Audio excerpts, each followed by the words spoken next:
Bonsoir à tous, nous revoilà pour un nouveau direct hier stream. Je vois que les plus actifs sont déjà dans les starting blocks. Bonsoir Béatrice, bonsoir Gérard, bonsoir Dom, bonsoir Sclier. Je vois sur VK aussi. Bonsoir Béatrice, bonsoir André. Est-ce que vous pouvez me confirmer que tout va bien, que le son est bon? Tout est ok sur Telegram. Son et image ok sur Telegram, c'est impeccable. Donc ça doit être la même chose aussi sur VK, je suppose. On se retrouve aujourd'hui pour un nouveau direct hier stream dédié à la situation politique assez instable en France et aux États-Unis. Ça tombe bien, j'ai aujourd'hui commenté pour une télé locale lors d'un débat politique sur les mêmes sujets, mais en russe. Voilà, c'était très intéressant. Je leur ai appris plein de choses, plein de choses. Entre autres sur certains ministres français qui ont des talents d'écrivain, hein, si vous voyez ce que je veux dire pour ceux qui savent. Bonsoir Stephen. Ça, ils étaient pas au courant. Les Russes sont pas au courant que nos ministres en France ont le temps de pondre des œuvres littéraires. Comment je pourrais appeler ça? Assez olé, hein? Ils étaient un petit peu choqués. Je leur ai fait découvrir cette information-là. Donc, ça a permis un petit peu mieux d'appréhender le niveau d'implication au travail des ministres français, spécialement Monsieur Bruno Le Maire et Mademoiselle Schiappa. Hein, voilà. Ça a été une information très édifiante pour eux. Je vous avoue que celle-là, ils s'y attendaient pas du tout. Donc il dit vaut mieux qu'ils soient pas au courant pour nos ministres écrivains, car c'est la honte totale pour nous. Bah, désolé. Un spécial dédicace pour Bruno Le Maire, hein, qui avait dit qu'il mettrait l'économie russe à genoux. Bon, il a dû confondre avec l'un des personnages de son livre. Hein, je n'irai pas plus loin. Bonsoir Marie-Christine. Bonsoir Sébastien. Bonsoir Evelyne. Donc oui, la situation en France et aux États-Unis. Par quoi on commence? Par la France. Hein, avec le vote lundi de ce vote de confiance auquel Bayrou a sans surprise échoué. Bon, hein, c'est vu que Macron n'a plus de majorité au Parlement, bah, si vous voulez, ça aurait été carrément bizarre quand même que ça passe. Surtout avec la cote de popularité de Bayrou de 14%. C'est quand même le pire score d'un Premier ministre de la 5e République. Je suis même étonné hein, qu'il a réussi quand même à en choper 14%. Hein. C'est comme Emmanuel Macron qui a 15% de Français qui approuvent ce qu'il fait. Je sais pas où ils sont allés chercher les 15%. À Paris intramuros. Ça doit être les mêmes électeurs que ceux d'Hidalgo, je suppose. Bonsoir Christiane, bonsoir Christina. Donc oui, donc ça s'est pas bien passé pour Bayrou. Résultat, Macron a pris le cornu et il voulait coller Premier ministre. Donc je suis pas sûr que ce soit beaucoup mieux.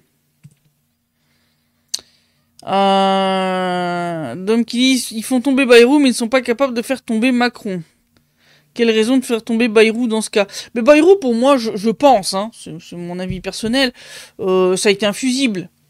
C'est-à-dire que ils espéraient faire redescendre un peu la colère populaire avant le 10 septembre en faisant sauter Bayrou. Parce que faire un vote de confiance 2 jours avant ce qui s'annonçait comme étant des manifestations importantes, quand tu sais que t'as que 14% de soutien, que t'as pas de majorité au Parlement, ça s'appelle une manœuvre suicidaire. Voilà. Donc, quand tu fais ce genre de truc, c'est que c'est le but de se suicider politiquement. Et donc, la question, c'est pourquoi. Donc là, clairement, servir de fusible. Servir de bouc émissaire, de fusible, et puis compter sur le fait que le fait de le virer va calmer un peu les Français. Bonsoir Christ. Stephen qui dit à mon avis 1,5% serait plus juste. À mon avis aussi. Sérieusement, moi c'est ce que j'ai dit aujourd'hui sur le plateau de Télécanal Union. J'ai dit mais même les 15%, je sais même pas où ils ont été les chercher de soutien à Macron. Non mais c'est de la folie. Kaiser Sosé, bonsoir, qui dit pour éviter 48 milliards d'impôts en plus et d'augmenter le budget de l'État de 19. Mais oui, mais c'est voilà. Qu'est-ce que vous voulez que je vous dise J'avais donc en face de moi une collègue donc de Télécanal Union qui animait le débat et qui me demandait mais comment on est passé de Gaulle à des présidents comme ça. Ben, je dis c'est fait progressivement avec l'arrivée petit à petit de young leader qui était passé par les fourches de ce programme sorosien estampillé USAID et compagnie. Et je dis depuis déjà plusieurs décennies, les présidents qu'on a, ils viennent de ce truc-là. Donc il y a pas de question à se poser. On choisit non pas les plus compétents, mais ceux qui vont être les plus soumis aux diktats, entre autres américains. Donc forcément, on obtient des trucs comme ça. Donc l'opposition est bel et bien totalement vendue, elle fait le jeu de Macron dans tous les cas. Oui, de toute façon on l'a vu. Enfin, le truc c'est que faire perdre le vote de confiance, c'est plus simple que d'obtenir la destitution d'Emmanuel Macron. Parce que la quantité de députés qu'il faut pour l'un et pour l'autre n'est pas la même.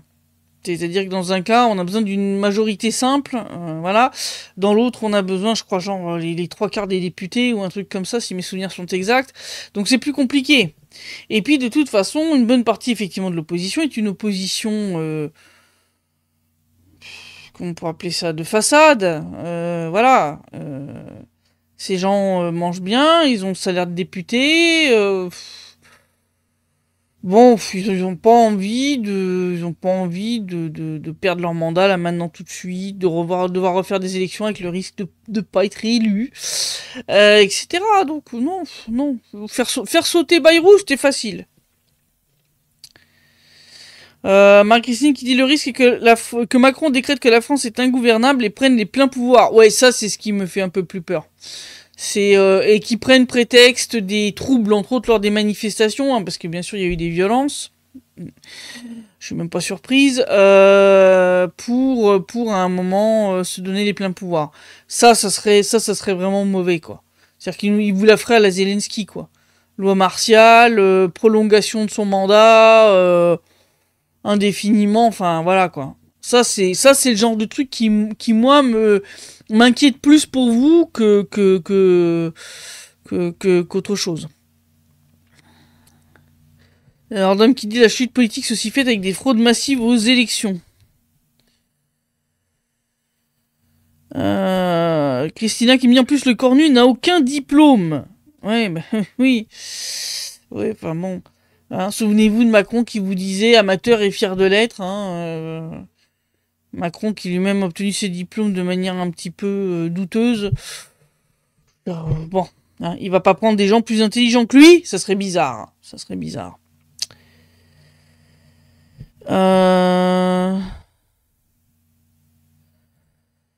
Bon, il y en a qui... Hop.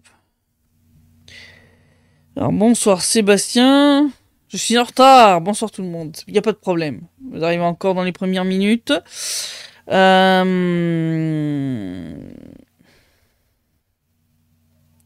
Kaiser Sosé, il faut enlever la condition de la maîtrise de la langue russe pour qu'on puisse venir en Russie. Mais c'est déjà le cas, Kaiser Sosé. Vous avez le visa idéologique, le visa de valeur partagée. Vous pouvez obtenir un visa de 3 mois qui vous permet de venir en Russie, déposer vos documents pour obtenir un permis de séjour temporaire sans condition de langue russe.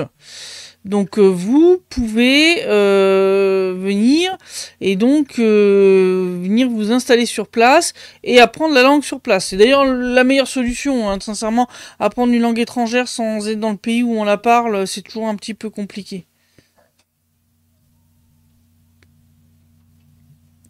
Alors j'ai pas encore parlé des drones en Pologne. On attend que Christelle s'échauffe plutôt que de l'énerver tout de suite. L'histoire des drones en Pologne. Alors, l'histoire des drones en Pologne, ça sent quand même la grosse manip.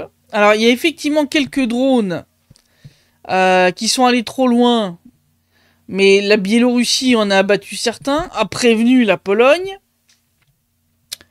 Et ils disent qu'ils en ont abattu, je crois, 3 ou un machin comme ça. Mais ceux qui nous montrent, qui ont atterri, soi-disant, intacts, bon, déjà, il y a un problème, parce que les trucs, ils volent quand même à des altitudes... Bon, l'atterrissage au sol, si vous voulez, ça aurait dû quand même les endommager un peu plus que ce qu'on voit. Ça aurait dû laisser un cratère, aussi. Je vous parlerai pas de la maison dont le toit est manquant depuis 2 mois, hein, et qu'on essaie de vous faire passer pour le drone est passé à travers. Si le drone était passé à travers le toit et l'avait défoncé comme ça, les fenêtres auraient dû être soufflées. Elles sont toutes intactes. Et dans les commentaires sur Facebook, il y a un Polonais qui a dit « Mais tout le monde sait dans le coin que cette maison a perdu son toit il y a 2 mois lors d'une tornade. » Merci monsieur. Merci. Donc, si tu veux, et alors, pour finir de fignoler le tout, tous ceux qui nous ont montré, c'est-à-dire tous ceux qui n'ont pas été abattus, c'est tous des Gerbera. C'est pas des Guéranes, c'est pas des Guéranes, c'est pas les fameux géraniums comme on les appelle, c'est des Gerbera. Les Gerbera sont des leurs. Ce sont des drones qui n'ont pas de charge explosive, pas de caméra, qui sont juste là pour que l'ennemi dépense sa défense antiaérienne dessus. En fait, ils sont là pour saturer la défense antiaérienne. Et puis une fois qu'elle a tiré toutes ses cartouches sur les Gerbera pour rien, débarquent les Guéranes. Alors, ce qui s'est certainement passé, et c'est d'ailleurs, je pense, l'explication qu'a donnée la Biélorussie, et que je pense qu'elle est la bonne, c'est qu'effectivement, il y a eu des frappes sur le Lvov et sa région, et il est possible qu'à cause des systèmes de guerre électroniques, eh bien certains drones se soient paumés et soient allés plus loin que ce qui était prévu, entre autres sur le territoire polonais. Mais je pense qu'il n'y en avait pas tant que ça. Il y en avait peut-être 4-5 qui ont été abattus, d'où le fait d'ailleurs qu'ils sont incapables de te montrer même des pièces détachées, hein, parce qu'ils les ont pulvérisées en plein vol. Ils ont envoyé les F-16, les F-35, enfin ils ont envoyé des missiles à je sais pas combien de millions pour abattre ces drones. C'est absolument ridicule. Mais surtout, ce qu'on voit, et qui moi me perturbe un peu, c'est que sur certains des Gerbera qui sont montrés, bon déjà comme je dis, ils sont relativement intacts. Normalement, avec la chute qu'ils ont fait, ils devraient être disloqués. Et certains ont du scotch dessus. Ce qui semble indiquer qu'ils ont été rafistolés. Or, bien entendu, ces drones leurs ne servent qu'une fois. Hein. On les envoie, ils servent... soit ils sont abattus par la DCA ukrainienne, soit ils finissent par tomber, parce qu'ils arrivent à bout de carburant, et puis ils tombent. Mais ils tombent sur le territoire ukrainien.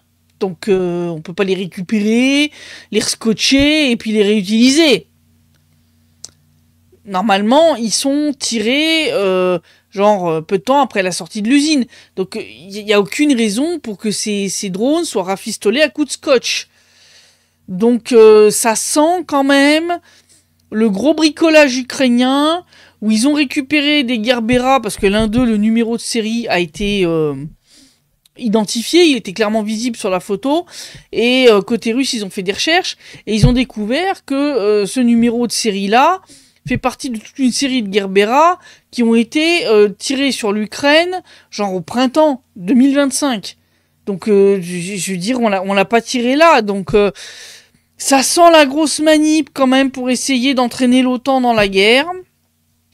en récupérant, en profitant du fait qu'effectivement il y a peut-être 3-4 drones qui ont passé la frontière parce que système de guerre électronique, ils ont perdu le nord et ils sont allés là où ils ne devraient pas aller. Mais bon, la Biélorussie les a vus, a prévenu la Pologne. Ils avaient toutes les infos pour les abattre. Et histoire d'avoir quelque chose à montrer et de faire monter la mayonnaise, ils ont récupéré quelques Gerbera qui étaient tombés presque intacts sur le territoire ukrainien. Ils ont rafistolé à coups de scotch, les ont plantés un dans un champ, l'autre dans le toit d'une maison, et puis ils ont fait venir la presse. Hein, bon, c'est un peu comme Boutcha, c'est le même principe, c'est du grand n'importe quoi. Bref, c'est encore des histoires à la Boutcha, à la Izium, à la gare de Kramatorsk. Le but pour Zelensky, alors que on va dire, sa cause est en train de descendre littéralement en termes d'intérêt pour les Européens et les Américains, c'est de, raviver un petit peu tout ça, comme les histoires de viols massifs, de vieilles, de chihuahua et de tout ce que tu veux par les soldats russes, c'est la même. Voilà, le but, c'est de raviver l'intérêt pour la cause ukrainienne et pouvoir redemander de l'argent. Voilà, c'est exactement ça. Alors, Kaiser Soze qui dit 3 mois, c'est court. Oui, mais le visa de 3 mois, c'est juste pour aller en Russie, déposer tes papiers. Pour demander le permis de séjour. Le permis de séjour est d'1 an, si je dis pas de bêtises, renouvelable. Et on te demandera pas, donc normalement, pour le permis de séjour, tu dois prouver ta maîtrise de la langue russe. Donc là, le principe du visa idéologique, c'est on vous exempte de ça pour le permis de séjour temporaire. Par contre, effectivement, après, quand vous demanderez le permis de séjour permanent et le passeport par après, là, il faudra effectivement passer les examens de langue russe. Alors Kaiser qui met un commentaire concernant la Pologne qui ne va pas restreindre ses relations diplomatiques avec la Russie après ce qui s'est passé, mais va restreindre les activités des diplomates russes. Oui, de toute façon, même l'OTAN, ils ont dit que c'était pas délibéré, c'était pas une attaque. Bon, ils sont un peu chiés dessus. En même temps, ça se comprend, hein. Quand tu vois les difficultés qu'ils ont eu à abattre 3 drones, disons que la Pologne devrait se poser quelques petites questions sur les capacités réelles des systèmes de défense aérienne que les Américains lui ont vendus. Je dis ça, je dis rien. Voilà.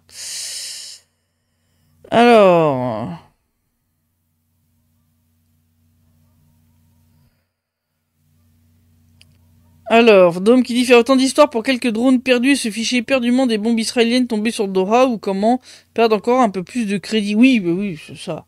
Le bombardement israélien sur Doha. En plus, au moment où le Qatar essayait de jouer un rôle de médiateur, alors là, bravo. Bravo. C'est-à-dire que alors là, négociation pouf à plus, hein, de facto. Et puis alors, ça place le Qatar dans une situation absolument merdique. Le Qatar d'ailleurs aussi se pose des questions mais pourquoi nos systèmes de défense antiaérienne n'ont pas réagi? Donc là, il commence à poser 2-3 petites questions aux Américains en mode de dites, vous les auriez pas désactivés à distance quand même? Ou alors vous avez inclus un truc pour que quand c'est des trucs israéliens, des missiles israéliens, que le truc ne réagisse pas? Enfin, là, les mecs ils se disent mais on a payé pourquoi en fait? C'est comme les Polonais, hein. Là ils commencent à se dire mais en fait on aurait dû commander des S-400 russes, en fait. Carrément. Sébastien qui dit le moindre argument pour activer la réponse de l'OTAN. Pas que l'OTAN peut envoyer quelque chose de significatif, mais c'est l'argument pour débloquer d'autres milliards de plus. C'est exactement ça, c'est l'histoire des drones en Pologne, c'est comme le coup du missile qui avait atterri dans un champ, qui avait tué 2 pauvres fermiers, et qui s'est avéré être ukrainien. Ben là c'est pareil, c'est encore une manip. Parce que Zelensky, vous comprenez, ça fait 3 ans qu'il vous vole des milliards et des milliards et des milliards qui se fout dans les poches. Faut continuer à remplir ses poches.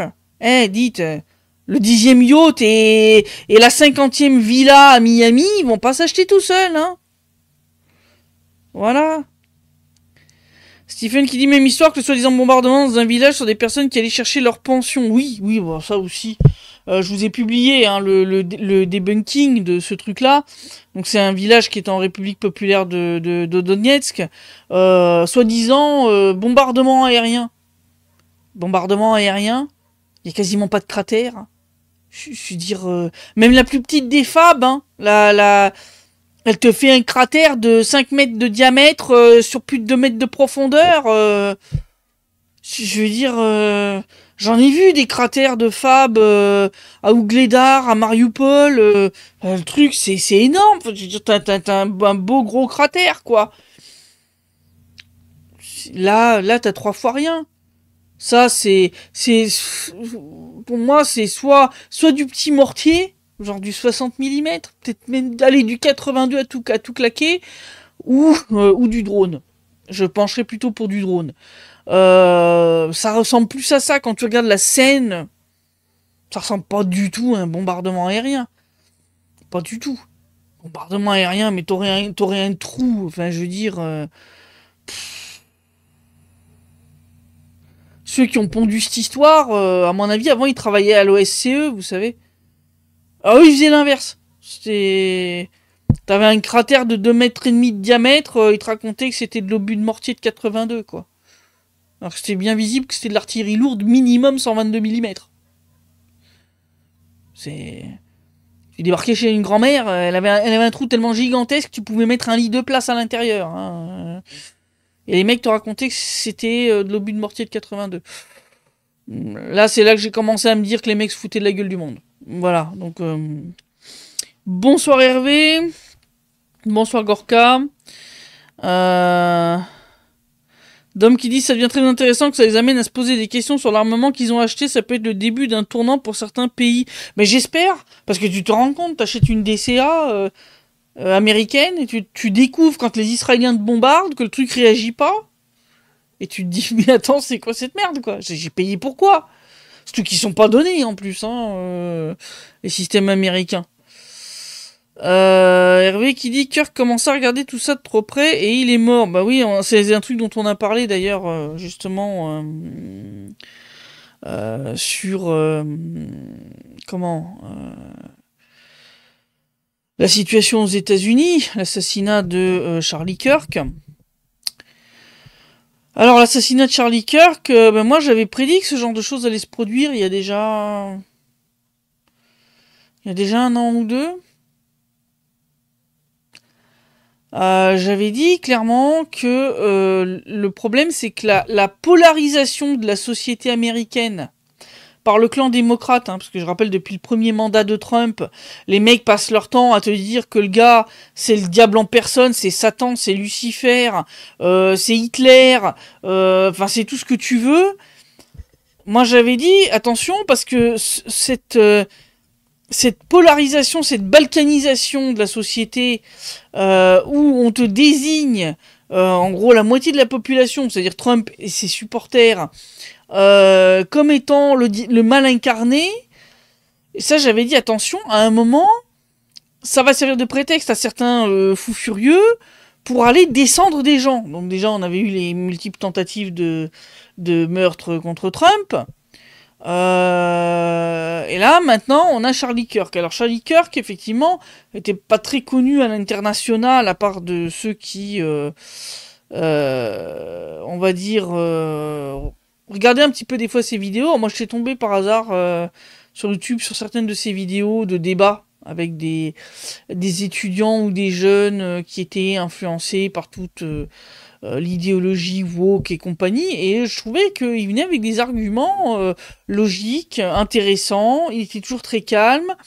C'est malheureux, je veux dire, on peut ne pas avoir été d'accord avec plein de choses sur son idéologie, son soutien à Israël, ce genre de choses, mais je veux dire, c'est pas une raison pour tuer quelqu'un. Je veux dire, à un moment, si tu commences à légitimer ça, alors Enfin, n'importe qui peut tuer n'importe qui d'autre sous prétexte que bah, t'es pas d'accord avec moi. Enfin, je veux dire, c'est la définition même du fascisme.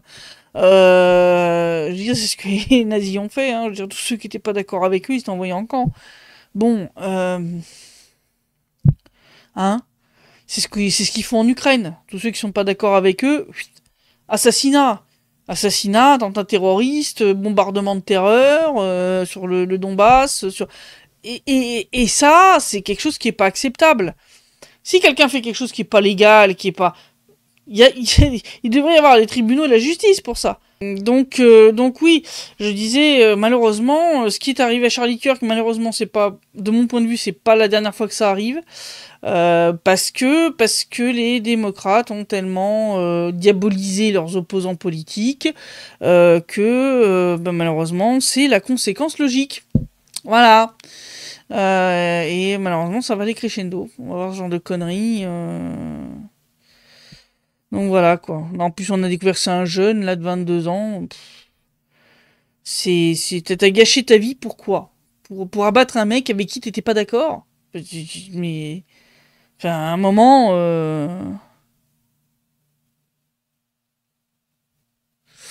Alors, Christiane qui dit, j'ai lu qu'il serait déjà entendu pour découper l'Ukraine au profit de la Pologne, Hongrie, Roumanie. Oui, bah, c'est ce que j'avais dit. C'est ce que j'avais dit de toute façon. Euh, que de toute façon, au bout d'un moment, les voisins vont aiguiser les couteaux. Je veux dire, ça c'est malheureusement la conclusion. Je vous avais dit, ça fait longtemps hein, que la Pologne, la Hongrie, la Roumanie, ils ont déjà affûté les couteaux. Ils attendent le bon moment pour récupérer les petits morceaux qui les intéressent. La Bucovine pour la Roumanie, la Transcarpathie pour la Hongrie, la partie Lvov, Ivano-Frankovsk, Galicie-Volhynie pour la Pologne, et puis le reste, digne que pourra. Donc oui, je pense que ça va ça va se terminer très mal pour l'Ukraine. D'ailleurs, la Zelensky a encore dit que non, je signerai pas de concession territoriale dans un accord de paix. Bon bah, ok, jusqu'au dernier Ukrainien, y a pas de problème. Y a pas de problème, c'est toi mon gars qui en assumera les conséquences dans les livres d'histoire et sur ta conscience. Mais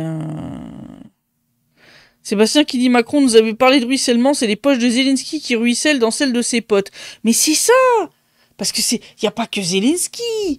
Il arrose tous les députés de la Rada pour garder leur soutien, pour qu'ils le destituent pas. Vous imaginez pas les sommes incroyables que ces gens-là se mettent dans les poches, tous les jours. Gorka qui dit 40 000 Polonais à la frontière biélorusse, une belle réception par Wagner en vue. Bon, pour l'instant, ils restent de leur côté, hein. Ils bougeront pas.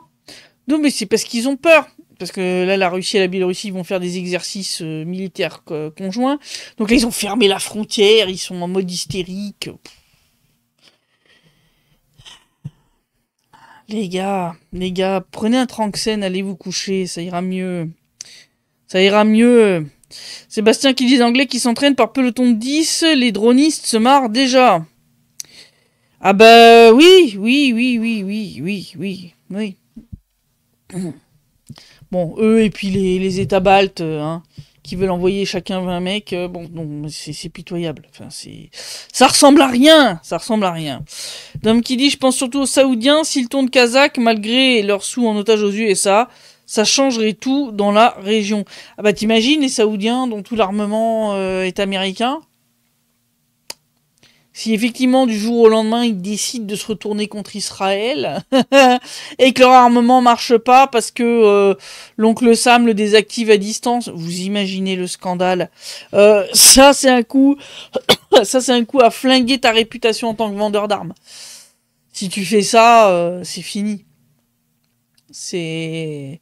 Tu peux dire au revoir à tes ventes, en tout cas dans d'autres pays que ceux qui sont des vassaux. Parce que personne voudra d'armes que tu peux désactiver à distance selon ton bon vouloir, quoi. Alors, Sébastien qui commente à propos du petit jeune, un jeune de 22 ans qui tire une jugulaire à 200 mètres. Oui, c'est possible. C'est possible. Je vois pas où est le problème. S'il a appris à tirer étant jeune, c'est pas une question d'âge, hein. Personnellement, j'ai été membre d'un club de tir. J'ai vu des gamines de 15 ans qui étaient de vrais snipers. Hein.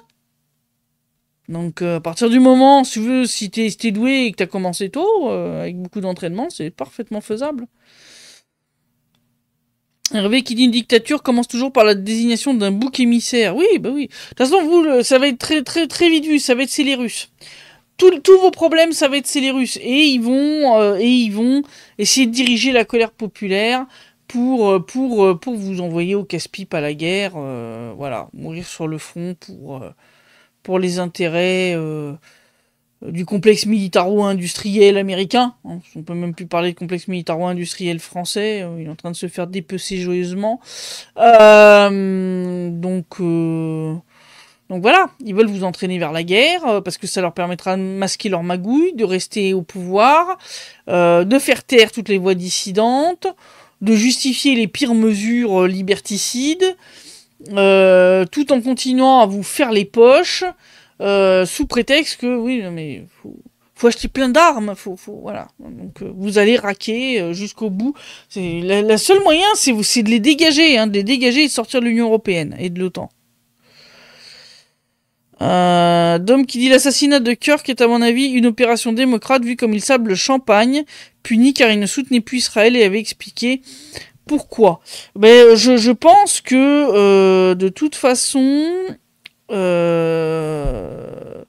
c'est clairement les démocrates, c'est d'ailleurs les premiers qui ont hurlé que la vidéo était un fake, que c'était un truc fait par une IA ou je sais pas quoi, parce que bien sûr les premiers accusés ça va être eux, hein.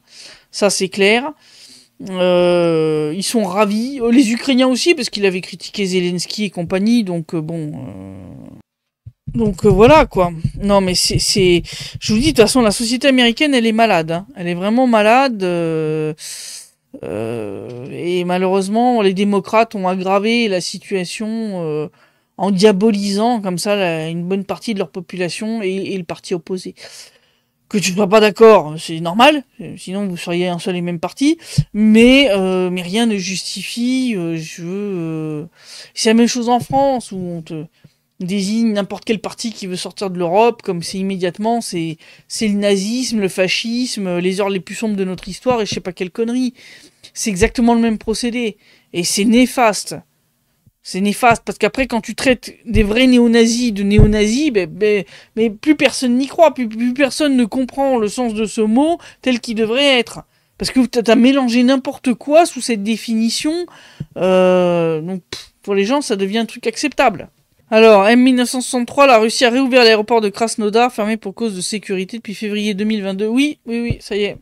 L'aéroport de Krasnodar a réouvert. Mais ça va se faire petit à petit. Petit à petit, plus la ligne de front, de toute façon, va s'éloigner, et plus on va pouvoir réouvrir les aéroports du sud-ouest de la Russie. Heureusement, parce que franchement, c'est pénible. Quand tu dois aller à Moscou et que tu dois perdre une journée de train depuis Rostov jusqu'à Moscou, plus le temps d'aller jusqu'à Rostov, donc tu as perdu minimum une journée et demie, 2 jours, c'est assez pénible, hein.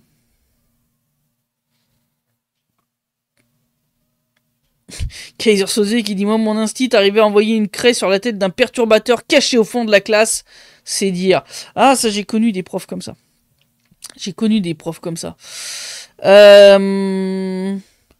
Hervé qui dit il y en a plus de ces partis en France, en tout cas plus représentatifs. Bah c'est des partis comme l'UPR, c'est des gens comme Florian Philippot, etc. Donc bien sûr, ils dérangent tout le narratif, donc bien entendu ils les invitent pas sur les plateaux télé.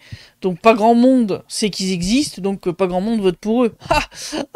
Puis comme pas grand monde vote pour eux, vous avez droit à 5 minutes lors de la prochaine campagne électorale.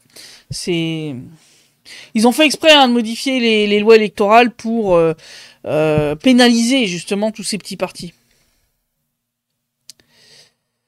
Sébastien qui dit continuer la guerre en Ukraine permet de continuer le forage dans les économies de l'UE ainsi que de garder les pouvoirs en place. Ça permettra à Manu de se garder des possibilités d'état d'urgence d'article 16 histoire d'éviter des élections. Oui, c'est ce que je vous ai dit, bah, vous faire une Zelensky. De toute façon, c'est les mêmes, hein.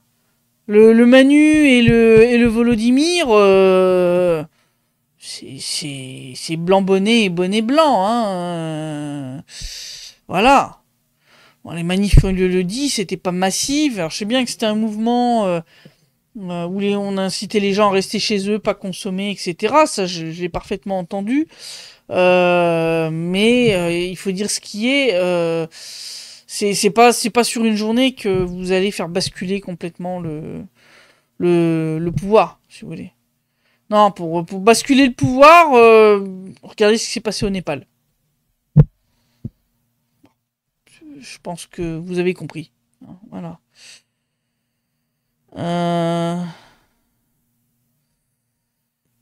Philippot, 10 minutes d'audience pour 3 mois. Ouais, bah ouais. Ce que dit Gorka, ouais. Ah ouais, je sais. Je sais. C'est... Comme j'ai dit, ça a été fait exprès.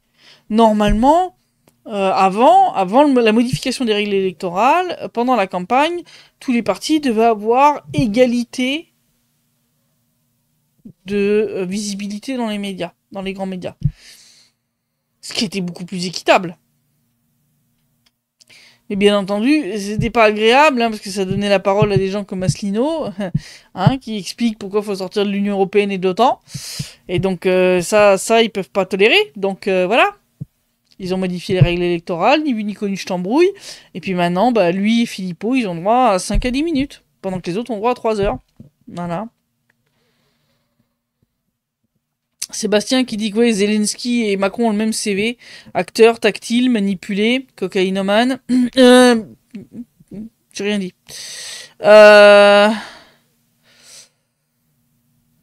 Je suis d'accord avec M1963, ces petits partis devraient s'unir pour obtenir des résultats. Il est temps. Enfin, là, faut mettre les différences et les égos de côté et s'unir parce que sans ça, vous allez dans le mur. Hein. Tac, tac, tac. Stephen qui dit je constate toujours sur Military Maps que les forces russes avancent plein sud dans l'oblast de Dnipropetrovsk. Oui, là, on en est au... Je crois que c'est 10e ou 11e village qu'on a pris sous contrôle dans la région de Dnipropetrovsk. Mais je l'avais dit, hein. Je vous l'avais dit que plus l'Ukraine traîne à signer un accord de paix, plus elle va perdre de régions. Ça va mal se finir. Ça va très mal se finir pour l'Ukraine. Les mecs qui sont là, oui, je sais plus, je crois que c'était Orban qui disait oui, si l'Ukraine se dépêche pas, la seule question sera de savoir si elle perdra 2, 3 ou 4 régions. Non, 4, ça c'est sûr. Ça c'est sûr. Et là, vous êtes bien partis pour faire un combo 6 ou 8, si tu veux. Hein? C'est-à-dire Kharkov, Dnipropetrovsk, Nikolaïev, Odessa. Hein? Voilà. Donc, bon, non, mais c'est le choix de Zelensky. De toute façon, enfin, Zelensky, c'est une marionnette. Ceux qui demandent pourquoi est-ce qu'on l'a pas abattu, parce que, ben, quand ton ennemi fait des bourdes, faut pas l'interrompre. Faut le laisser continuer. Donc, pourquoi abattre un chef d'État qui est incompétent au risque que quelqu'un de compétent prenne sa place? Non, faut surtout pas faire ça. Non. Ils sont déjà en train de préparer Zaloujny, hein, pour lui succéder. Donc, non, surtout pas.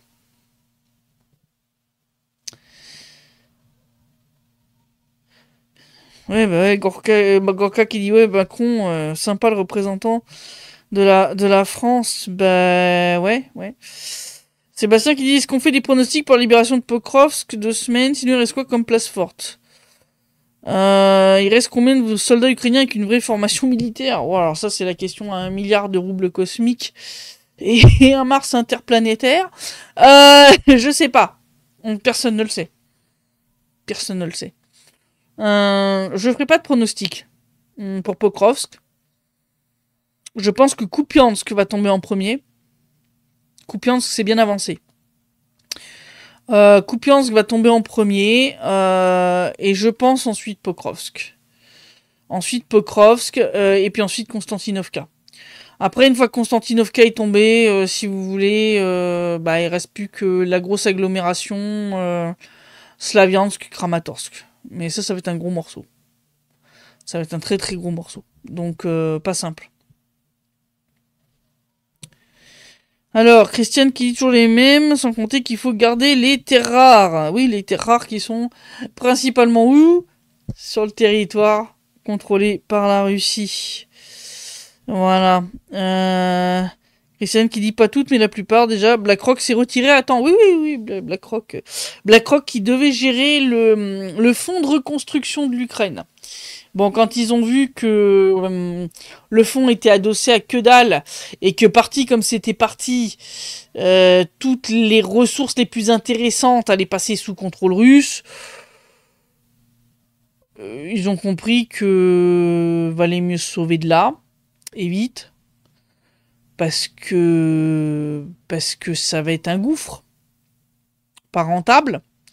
Et donc, si vous voulez, quand vous voyez des trucs comme BlackRock faire marche arrière et se retirer d'un fonds de reconstruction qui était censé être un truc assez monumental, c'est que ça pue. Voilà, ces gens-là sont des chacals, hein, voilà.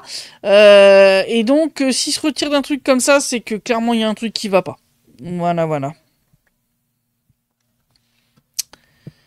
Alors, Sébastien qui dit on parle de place forte comme de qui dans un bowling. C'est triste quand on pense à ceux qui souffrent. Ben oui, ça c'est malheureux, hein, mais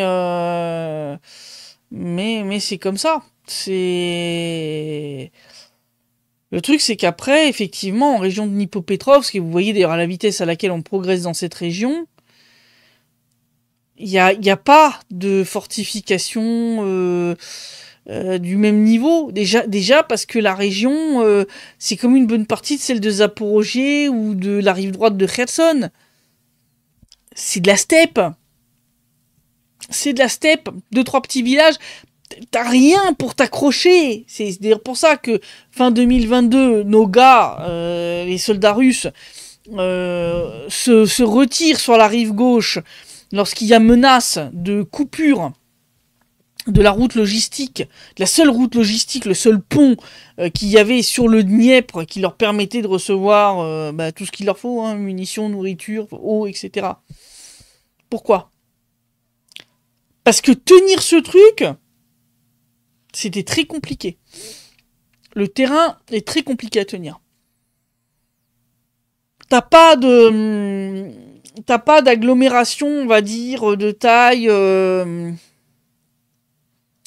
à peu près comparable à un Pokrovsk ou un Konstantinovka sur lequel t'accrocher.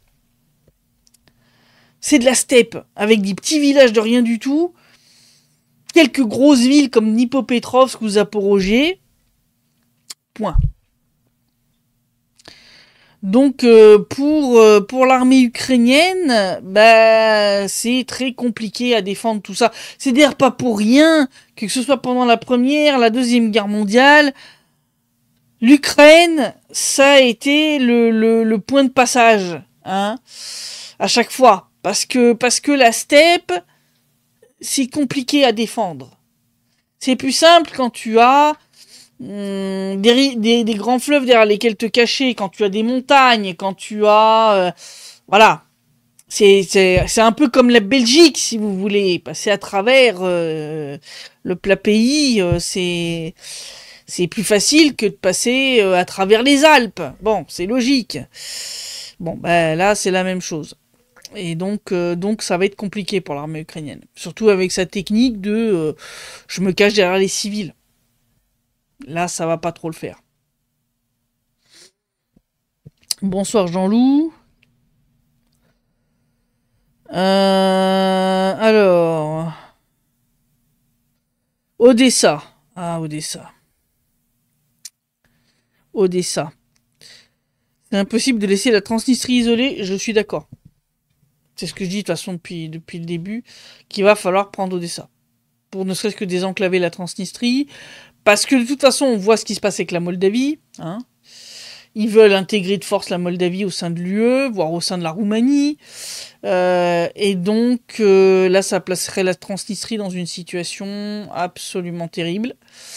Donc, on peut pas laisser la Transnistrie complètement enclavée comme ça, avec le risque de provocation et d'attaque de la part de troupes otano-roumaines. Donc ça, c'est clair. Hervé qui dit des Mexicains arrivent en masse à la rescousse en Ukraine. Non, mais c'est tous les cartels de drogue. Les Colombiens, les Mexicains, c'est les cartels de la drogue. C'est voilà. Bah, ils finissent pas bien quand même. Hein. Ils finissent en brochette sauce mexicaine. M1963 qui dit je pense vu les réactions des Européens déjà maintenant je suis pas sûr que les Russes pourront prendre Odessa facilement. Ah mais c'est pas une question de facilement ou pas, c'est que de toute façon comme je l'ai dit, plus Zelensky tarde à signer la capitulation, pire ça va être. Et ce qui se passe, c'est que je sais bien que cette tactique, il y a beaucoup de gens qui la comprennent toujours pas et qui l'aiment pas, mais la tactique de l'attrition, c'est une tactique terriblement efficace. Elle est lente, mais elle est terriblement efficace. C'est-à-dire qu'une fois que la colonne vertébrale de l'armée ukrainienne sera totalement détruite, quand ils auront plus assez de soldats pour tenir les positions, et ça commence tout doucement à devenir critique à certains endroits, c'est pour ça qu'on a eu la petite poussée vers Pokrovsk, hein, qu'ils ont colmaté en amenant des réserves, en catastrophe, mais au prix de beaucoup de pertes. Mais il y a un moment, en fait, où ils vont plus arriver. Ils ont 17 000 désertions par mois. 17 000 par mois. D'accord ? Donc même, s'ils arrivent à attraper dans les rues, à bussifier 30 000 gars par mois, vous en avez 17 000 qui partent dans la nature. Il vous en reste 13 000. On est à peu près actuellement sur des pertes ukrainiennes par jour d'à peu près 1500 gars. Est-ce que j'ai vraiment besoin de vous expliquer les mathématiques, même si ces pertes comptent aussi des blessés? Est-ce que j'ai besoin de vous expliquer qu'à un moment, ça matche plus? Voilà. C'est-à-dire que petit à petit, ils ont de moins en moins de soldats. Ce qui fait d'ailleurs qu'ils vont commencer à un moment à phagocyter le TCC et la police. C'est pour ça que maintenant ils prennent même des mecs qui ont la trisomie 21. D'accord ? Ils prennent des mecs qui sont handicapés, des mecs qui ont la tuberculose, qui ont un cancer. Ils attrapent n'importe qui. Et là, comme Zelensky a autorisé les 18-22 ans à sortir du pays, si tu veux, ils viennent de perdre en quelques semaines plusieurs centaines de milliers de recrues potentielles. Bon, est-ce que j'ai besoin de vous expliquer qu'au bout d'un moment, quand ils auront plus assez de gars pour défendre des positions, prendre Odessa, ça sera un jeu d'enfant.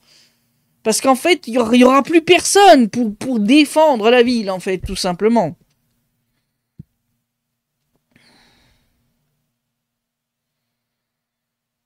Kaiser Soze qui dit les terres rares c'est du vent, Dixit, Xavier Moreau, l'Ukraine n'est même pas dans les 10 premiers pays qui en ont.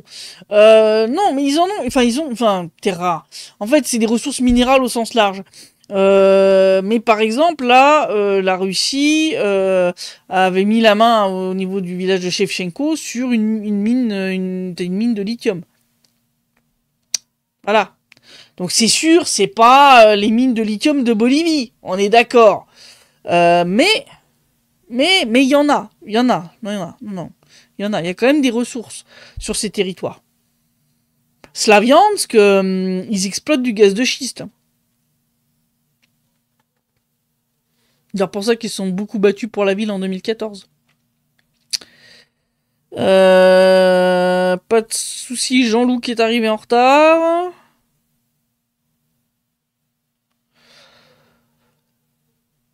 Il faut se cotiser, acheter un Starlink à Christelle. Non, pas un Starlink, je vous en supplie. Non, mais on a fait une demande au nouveau provider. On attend qu'il ait une brigade de libre pour changer le câble qui va du boîtier le plus proche jusqu'à ma maison. Parce qu'ils ont changé le câble principal, ce qui a aidé un petit peu. On n'a plus l'internet qui tombe totalement le soir comme j'avais une époque, mais c'est toujours pas stable. C'est-à-dire ça tombe régulièrement. Et donc là, il y a un gros problème de ce point de vue-là. Donc il faut qu'on stabilise la ligne et pour l'instant c'est toujours pas fait. Ouais non, Starlink je serai localisable, ce qu'a dit Sébastien.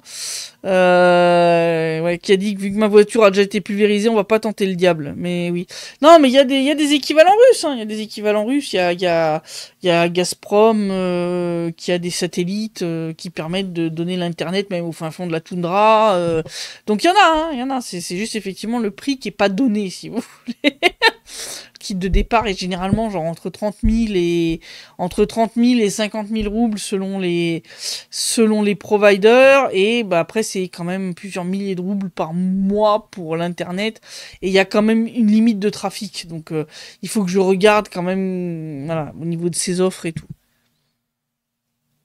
M1963 qui dit attention, en Wallonie on arrive à une altitude maximale de 795 mètres. Oui, je sais, j'ai vécu dans les Ardennes belges, donc je connais. C'est pour ça que je dis le plat pays, c'est un peu sarcastique. Parce qu'effectivement, bon, on a les Ardennes. Mais bon.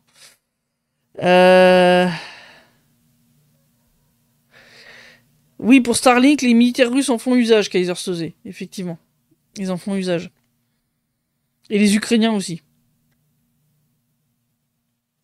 Alors.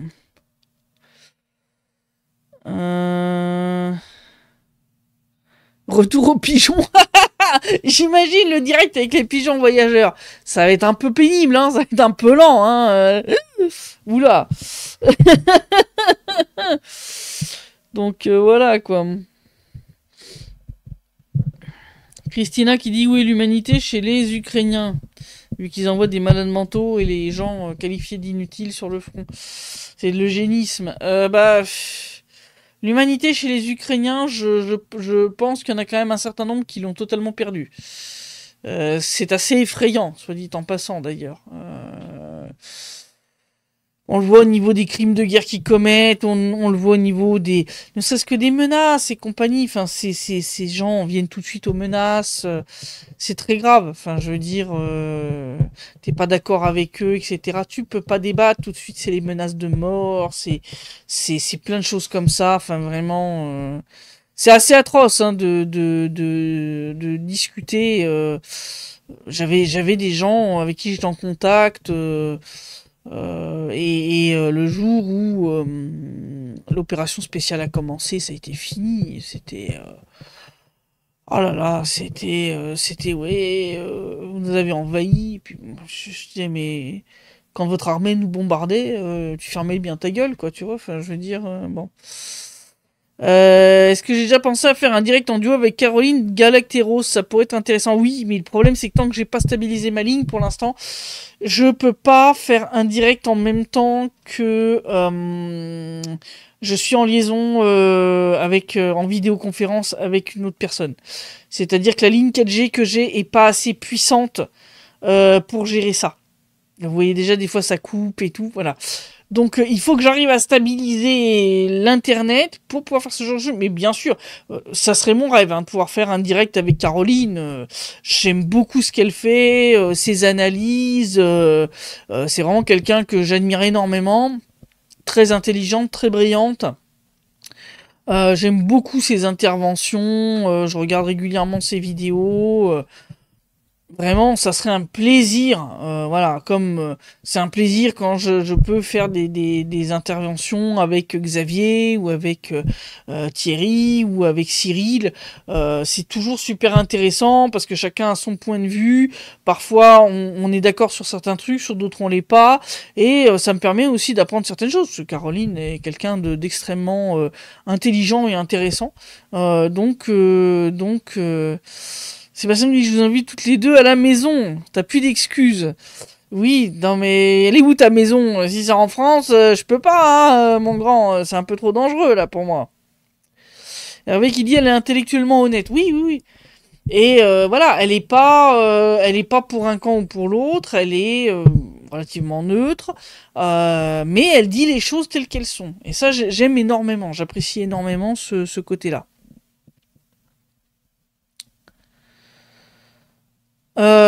en 1963 qui dit l'humanité des Ukrainiens, c'est à cause des Européens qui sont beaucoup trop complaisants avec eux. Pas seulement. Pas seulement. Ils ont... Enfin, il faut quand même se souvenir de ce qu'ont fait Bandera, Chourkevitch et leurs hommes pendant la Seconde Guerre mondiale. C'est-à-dire, ils ont quand même une idéologie qui permet ce genre de choses. C'est-à-dire qu'à partir du moment où effectivement ils ont un environnement, on va dire, légalement permissif, ils vont immédiatement commencer à se lâcher. Et ils se considèrent comme supérieurs à tout le monde. Hein. Vous voyez des fois des trucs de réécriture de l'histoire côté ukrainien, c'est un truc de fou. Hein. Les gars, c'est limite si pour eux Jésus-Christ était pas ukrainien quoi. Jésus-Christ, le Bouddha, tout le monde. Sébastien qui dit c'est dangereux pour toi d'aller en France et moi de la quitter. Oui, bah oui. Non, moi en France. Tac. Trump doit pas être si tranquille que ça. Autre proposition. Tous ceux du direct chez moi et on fait une visio tous ensemble. Pour ceux qui arrivent à rester sobres. Ça, c'est de la proposition intéressante.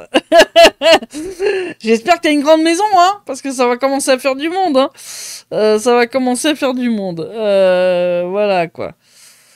En fait, les Ukrainiens, c'est le racisme occidental exacerbé, demande d'hommes. Oui. Ils se considèrent réellement comme la race supérieure, hein.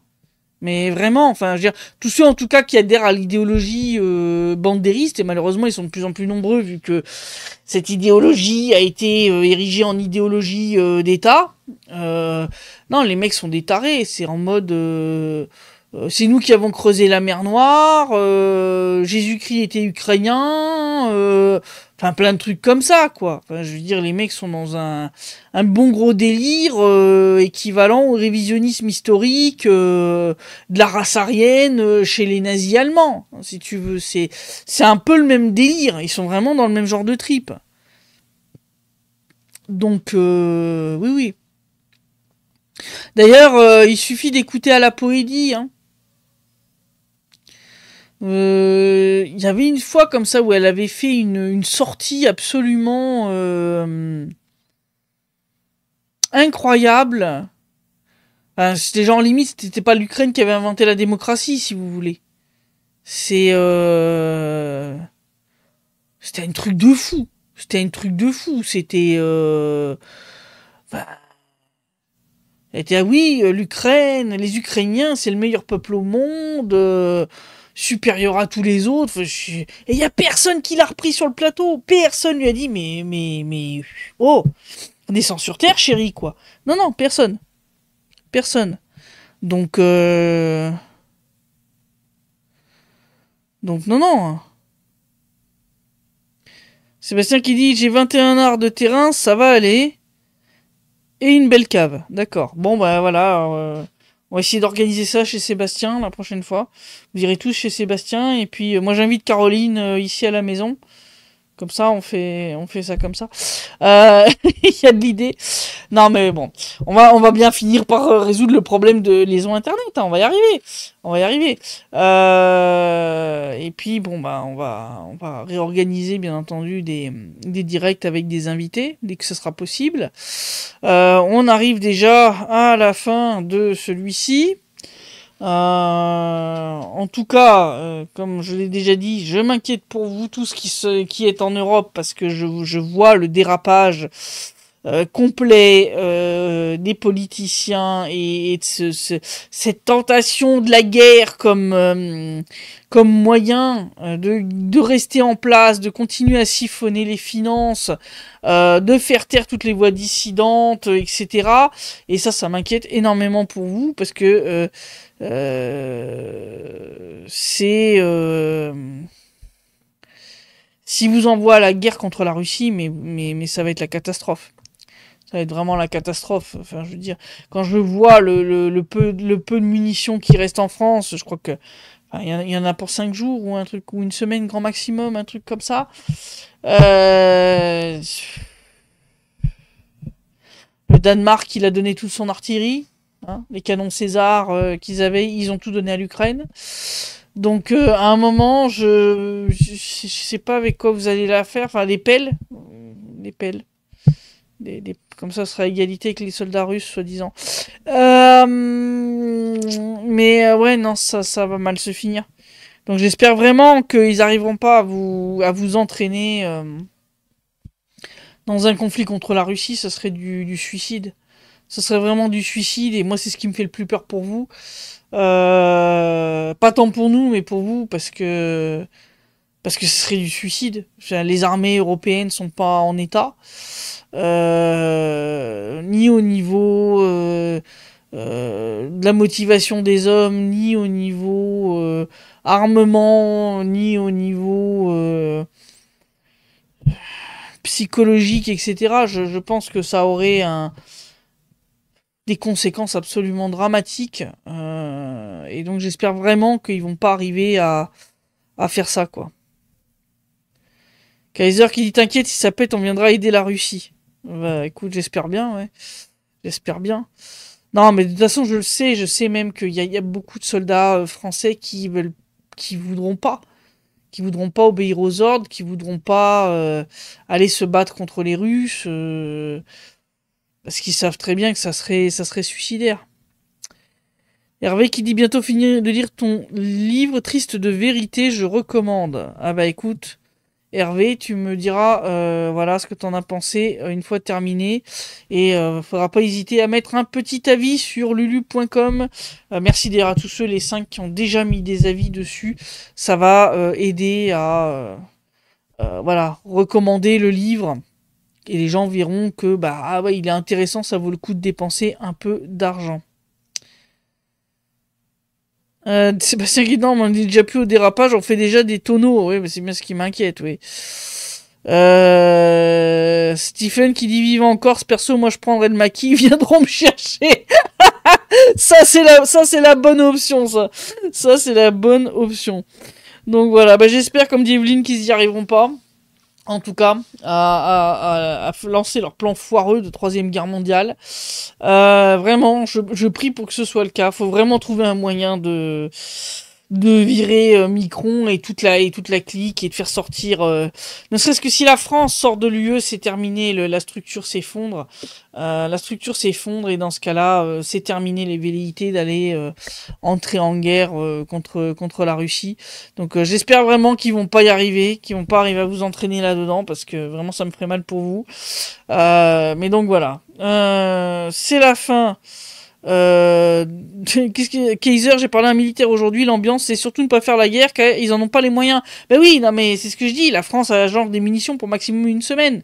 Qu'est-ce que tu veux faire contre un pays comme la Russie qui en plus est soutenu par la Corée du Nord de manière un peu plus discrète par la Chine, mais je veux dire niveau capacité industrielle ça suit pas, enfin je veux dire ça serait une boucherie pure et simple. Hervé qui dit un général d'armée de terre a déjà refusé d'y aller. Oui, je sais, c'est pour ça que je dis. Je sais très bien que y en a plein qui voudront pas. Donc voilà quoi.